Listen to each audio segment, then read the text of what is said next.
Bismillahirrahmanirrahim. Assalamualaikum warahmatullahi wabarakatuh. Perkenalkan, nama saya Jihan Farizwan dengan NIM 2020 D1B077. Akan menyelesaikan tugas teknik sungai, di mana disuruh mencari kasus atau soal serta pemecahan kasus atau penyelesaian soal dari topik tersebut. Di mana yang pertama water balance pada waduk, yang kedua kapasitas tampang sungai. Water balance adalah suatu analisis yang menggambarkan pemanfaatan sumber daya air suatu daerah tinjauan yang didasarkan pada perbandingan antara kebutuhan dan ketersediaan air. Di sini saya mengambil suatu kasus evaluasi keseimbangan air atau water balance pada Bendungan Meninting di Kabupaten Lombok Barat. Latar belakang konsep dasar pengembangan Bendungan Meninting didasari oleh ketersediaan air di Pulau Lombok yang tidak merata. Bagian barat Pulau Lombok termasuk Das Meninting mempunyai potensi air yang relatif cukup untuk memenuhi kebutuhan air di wilayahnya sendiri. Di sisi lain, Pulau Lombok bagian selatan, khususnya di wilayah Mujur Kompleks, memiliki potensi air yang cukup besar, namun ketersediaan air sangat terbatas. Untuk menyimbangi potensi air dan potensi areal pertanian di Pulau Lombok, maka Bendungan Meninting perlu dikembangkan.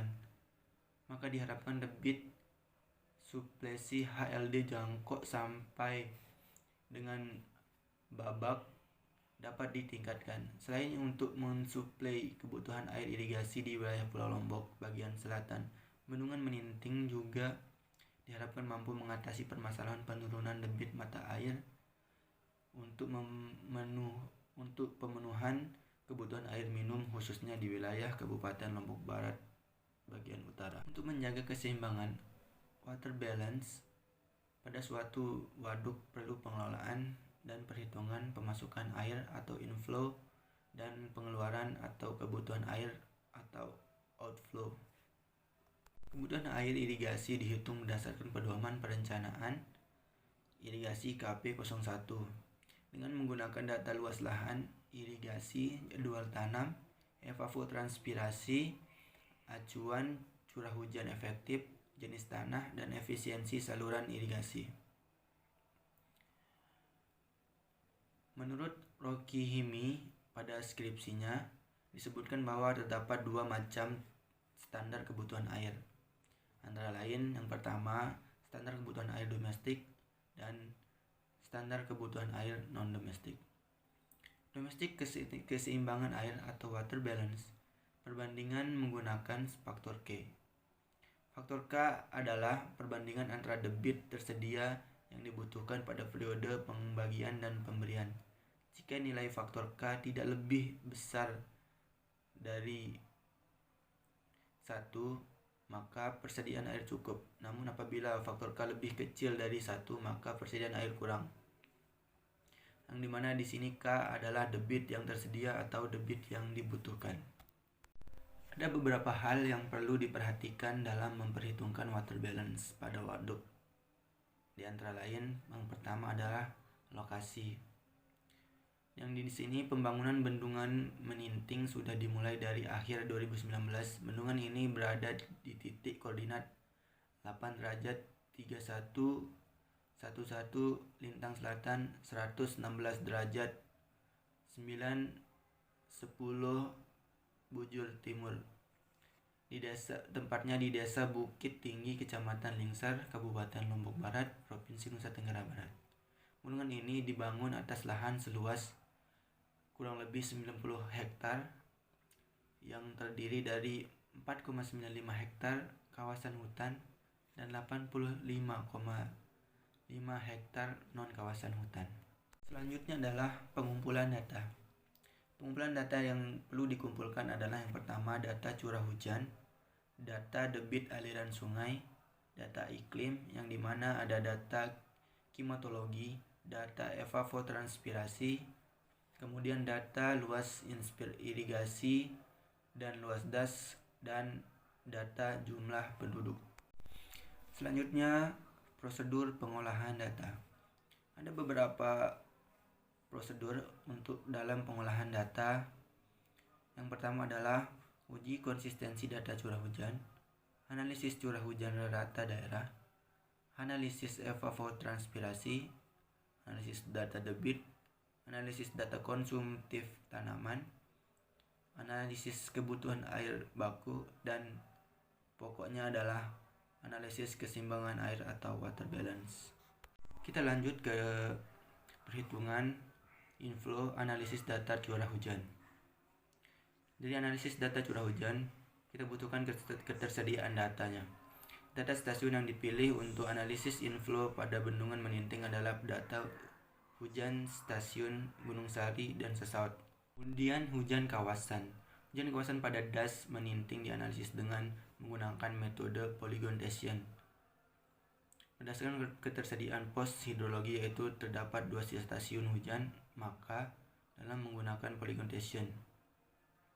Berikut adalah pembagian luas stasiun hujan pada Das Meninting menggunakan polygonation. Kemudian berikut adalah data dari luas dan coefficient Das Meninting, di mana luas Das Ainyet dibutuhkan untuk proses pengkalibrasian data hujan sehingga dapat menentukan nilai-nilai parameter yang akan digunakan pada perhitungan.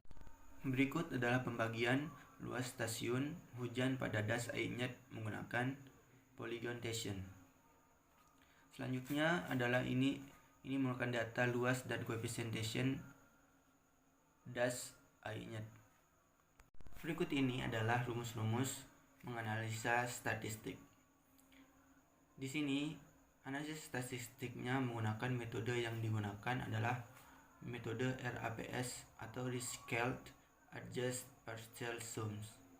Analisis dilakukan dengan menggunakan data setengah bulanan stasiun Gunung Sari dan stasiun Sesaut pada Das Meninting serta stasiun Lingkok 5 dan Santong pada Das Ainyet. Kemudian pengujian RAPS stasiun Gunung Sari, di mana SK bintang sama dengan integral K I plus 1 dikali YI min YR. SK bintang sama dengan YI min YR, di mana yang hasilnya 1343,60 dikurangi 1490,41 yang mendapatkan nilai min 146,81 mm.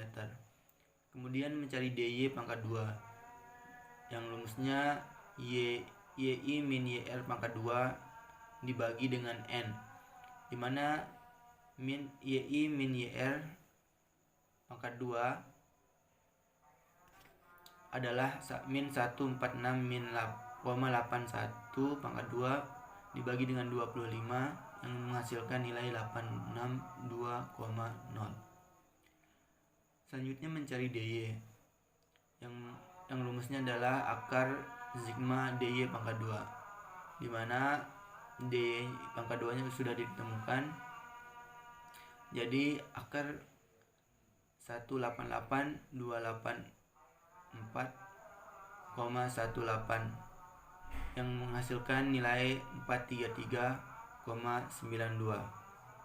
Kemudian SK2 bintang dengan rumus SK bintang per DY, di mana SK bintangnya adalah min 146,81 dibagi dengan DY nya adalah 433,92 yang menghasilkan min 0,34. Kemudian SK2 bintangnya adalah 0,34. Dilanjut dengan Ki hitung yang dimana rumusnya adalah maksimal SK2 bintang yang nilainya adalah 4,63. Ki per N pangkat 0,5 hitung, dimana rumusnya Ki hitung dibagi dengan N pangkat 0,5, dimana Ki hitungnya adalah 4,63 dibagi dengan 25 pangkat 0,5 sama dengan 0,925. Dilanjut ke R hitung.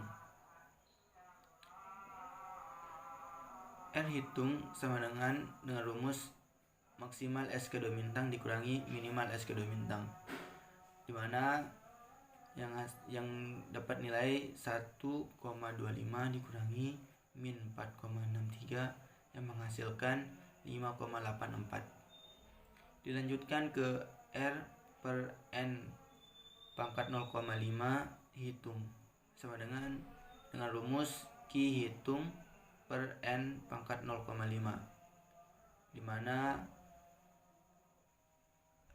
Q hitungnya adalah 5,84 dibagi dengan 25 pangkat 0,5 yang menghasilkan nilai 1,168. Berdasarkan nilai kritik dari Q dan R, dilakukan interpolasi untuk mendapatkan nilai N sama dengan 25 dengan menggunakan kepercayaan 99% sehingga diperoleh Q per N pangkat 0,5 tabel sama dengan 1,48 dikurangi 20 min 25 per 20 min 30 X dikali 1,48 dikurangi 1,42 sama yang menghasilkan nilai 1,45. Kemudian R per N 0 pangkat 0,5 tabel sama dengan 1,7 dikurangi 20 dikurangi 25 per 20 dikurangi 30 dikali dengan 1,7 dikurangi 1,6 yang menghasilkan nilai 1,65.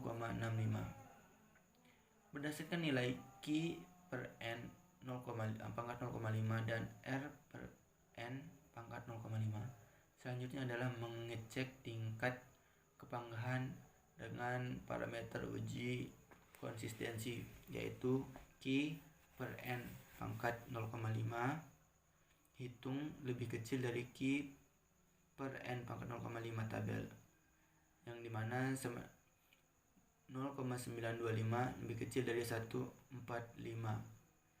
bukan data kepanggahan. Selanjutnya R per N pangkat 0,5 hitung lebih kecil dari R per N pangkat 0,5 tabel sama dengan 1,17 lebih kecil dari 1,65 data kepanggahan. Berikut adalah data hasil pengujian RAPS Stasiun Gunung Sari, di mana hasil perhitungan pada stasiun lainnya diantaranya adalah Stasiun Sesawat, Lingkuk 5, dan Santong setelah dilakukan pengujian mencapai hasil yang konsisten sehingga data bisa digunakan. Kita berlanjut ke analisa curah hujan, di mana yang pertama adalah hujan efektif. Data curah hujan setengah bulan dengan periode 25 tahun, kemudian dihitung nilai peluang dengan kemungkinan terpenuhi sebesar 80%. Nilai probabilitas P dihitung menggunakan metode dari Weibull. Berikut cara perhitungan nilai probabilitas untuk P1. P1 sama dengan N per N total ditambah 1 dikali 100, di mana N-nya adalah 1 dibagi dengan N totalnya 25 ditambah 1 dikali 100 yang menghasilkan nilai 3,85. Nilai probabilitas curah hujan yang digunakan yaitu dengan tingkat keandalan 80%. Nilai R 80 didapat dari interpolasi analisis probabilitas di atas.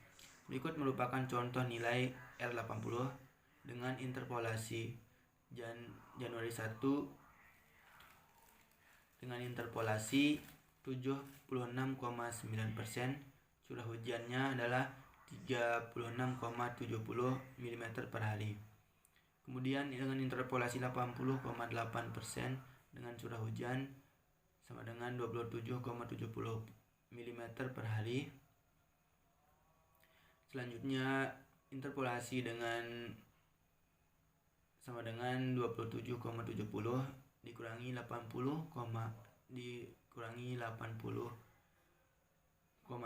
per 80,8 dikurangi 76,9 dikali dengan 36,70 dikurangi 27,70 sama dengan 29,50 mm per hari. Dari perhitungan ini didapat nilai R80, R50, dan R20. Bisa dilihat dari tabel berikut. Ini adalah hasil nilai R setelah dilakukan probabilitas periode dari Januari sampai dengan Juni. Dan yang ini hasil nilai R-nya dari bulan Juli sampai dengan Desember. Kita berlanjut ke analisis debit yang tersedia. Analisa ketersediaan air bendungan Meninting dihitung dengan menggunakan metode FJ-MOX yang dengan menggunakan hasil kalibrasi data AWLR INET. Hal ini dikarenakan AWLR Meninting tidak dapat digunakan akibat data yang Anda telah terganggu. Dengan evapotranspirasi untuk data klimatologi yang berpengaruh di das Meninting dan das INET adalah sama, yaitu pada stasiun Kopang. Dan berikut ini adalah data klimatologi rata-rata tahun 2011 sampai 2018 pada periode Januari sampai dengan Juni, dan dilanjutkan dengan pada periode Juli sampai dengan Desember. Setelah mendapatkan nilai rekapan data klimatologi stasiun Kopang ini, dilanjutkan dengan perhitungan untuk mendapatkan nilai evapotranspirasi.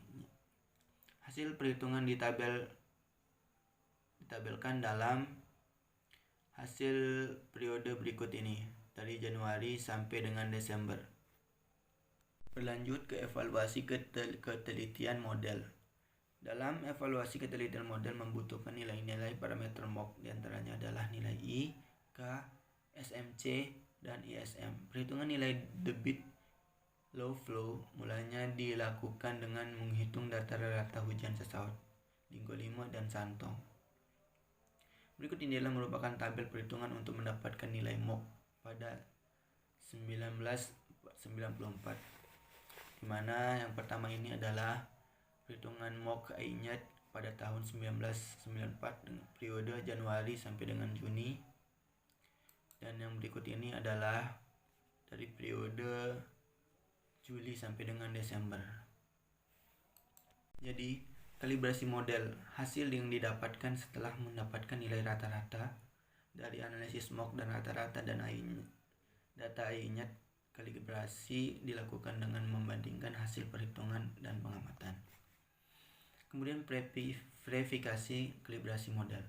Verifikasi kalibrasi model dilakukan untuk mengetahui volume error dari volume total tahunan, debit maksimum dan debit minimum, yang mana hasil volume error tidak boleh lebih dari 20%, serta korelasi antara pengamatan dan hitung yang harus berada dalam rentan 0,7 sampai dengan 1,00. Dan berikut ini adalah hasil verifikasi antara debit pengamatan dengan debit perhitungan MOC. Dan kemudian ini adalah grafik debit AWLR INET versus debit simulasi model MOC. Hasil ketiga kriteria untuk verifikasi hasil uji MOC seperti yang terlihat pada tabel ini mencapai kesimpulan oke atau data bisa dipakai. Namun dalam hasil ini hasil dari kalibrasi dilakukan untuk mendapatkan nilai-nilai parameter untuk digunakan dalam menghitung MOC bendungan Meninting. Perhitungan nilai debit low flow dilakukan dengan menghitung data rata hujan Gunung Sari dan Sesaut. Dan berikut ini adalah perhitungan MOC Meninting tahun 1994 periode Januari sampai dengan Juni, dan kemudian dilanjutkan dengan periode Juli sampai dengan Desember. Hasil potensi inflow atau meter kubik per detik Meninting dihitung nilai probabilitasnya untuk mencari nilai Q80, Q50, dan Q20 dalam satuan juta meter kubik per detik. Berikut ini adalah nilai Q dan R bendungan Meninting dengan metode MOP. Dan selanjutnya berikut ini adalah grafik hujan dan debit simulasi MOP Meninting. Selanjutnya adalah ketersediaan air. Setelah dilakukan perhitungan, didapat total inflow tahunan rata-rata yang masuk ke Waduk Meninting yaitu sebesar 24,425 juta meter kubik. Meninting yang juga menggunakan data AWLR jangkok untuk melakukan kalibrasi didapatkan total inflow tahunan sebesar 37,7 juta meter kubik dengan menggunakan data selama 21 tahun. Kita berlanjut ke perhitungan outflow, yaitu analisis kebutuhan air, di mana analisis kebutuhan airnya adalah analisa pertumbuhan penduduk, kebutuhan air baku dan existing, dan kebutuhan air tanam. Yang pertama adalah analisa pertumbuhan penduduk. Dari data jumlah penduduk tiap tahun tersebut kemudian dihitung tingkat pertumbuhan rasionya tiap tahunnya dengan menggunakan metode geometrik dan aritmatika. Yang dilanjutkan dengan kebutuhan air baku dan existing. Perhitungan kebutuhan air baku dan existing menggunakan data dari BPS Mataram. Kebutuhan air baku dibagi menjadi dua, yaitu kebutuhan domestik dan non-domestik. Kebutuhan air bersih domestik, total kebutuhan air bersih domestik untuk tahun 2020 adalah 39,910 liter per detik. Kemudian kebutuhan air bersih non-domestik, hasil total kebutuhan air bersih non-domestik untuk tahun 2020 adalah 4.687 liter per detik. Didapatkan rata-rata kebutuhan air baku dan eksploitasi selama 50 tahun pada Kecamatan Batu Layar adalah 143.048 liter per detik, dan untuk Kecamatan Gunung Sari adalah 231.375 liter per detik. Dengan nilai rata-rata kebutuhan air baku dan eksploitasi dari kedua kecamatan adalah 187,21 liter per detik. Pada hasil analisa dalam laporan hidrologi Meninting, kebutuhan air baku yang didapat adalah sebesar 150 liter per detik. Sedangkan di kebutuhan air tanaman, perhitungan kebutuhan air tanaman dilakukan dengan melanjutkan perhitungan curah hujan efektif atau RE. Perhitungan curah hujan efektif untuk tanaman padi dan palawija itu berbeda. Berdasarkan dari konsep pengembungan bendungan Meninting, untuk pengembangan irigasi dibagi menjadi beberapa sistem, antara lain sistem Meninting 454 hektar dan sistem jangkok 1065 hektar. Kebutuhan air irigasi didapatkan dengan mengolah data curah hujan sehingga menghasilkan nilai kebutuhan air yang di intake. Adapun data-data yang dibutuhkan adalah nilai evapotranspirasi, nilai perkolasi digunakan 2,0 mm per hari, dan nilai efek hujan efektif. Dan berikut ini adalah kebutuhan irigasi pada sistem Meninting periode Januari sampai dengan Juni. Dan selanjutnya adalah perhitungan kebutuhan irigasi pada sistem Meninting periode Juli sampai dengan Desember. Sehingga dapat didapatkan kebutuhan irigasi pada sistem Meninting adalah 1901,35 liter per detik, dan pada sistem jangkok adalah 4.200,36 liter per detik. Berlanjut ke keseimbangan air, di mana di sini kita membahas tentang inti dari pembicaraan adalah yaitu water balance dari suatu waduk. Dari nilai debit yang dihasilkan pada perhitungan ketersediaan air dengan menggunakan metode FJ-MOX, yaitu sebesar 24.425 juta mm kubik atau 18.713 liter per detik. Dilakukan analisis untuk mengetahui apakah debit tersebut cukup untuk kebutuhan selama 1 tahun atau 12 bulan. Berikut ini adalah kebutuhan irigasi sistem meninting ditambah sistem jangkau, yaitu 1901,35 ditambah dengan 4200,36 yang menghasilkan 6101,71 liter per detik. Kemudian kebutuhan air baku di Kecamatan Batu Layar ditambah dengan Kecamatan Gunung Sari. Di Kecamatan Batu Layar adalah 143.048 ditambah dengan 231.375 yang menghasilkan 374.425 liter per detik. Jadi K-nya adalah debit yang tersedia dibagi dengan debit yang dibutuhkan, di mana debit yang tersedia adalah 18.713 dibagi dengan 6.101,71 ditambah dengan 374.429 yang hasilnya adalah 2,9. Didapatkan faktor K sebesar 2,9 atau lebih besar dari 1, sehingga persediaan air dapat tercukupi selama 1 tahun atau 12 bulan. Kita berlanjut ke soal yang nomor 2, yaitu kapasitas tampang sungai. Analisa kapasitas tampungan sungai menggunakan software program HECRAS atau Hydrological Engineering Center River Analysis System. Data debit yang digunakan pada analisa ini adalah dari perhitungan debit banjir rencana menggunakan metode Hasper dengan periode ulang 1 dan 2 tahun.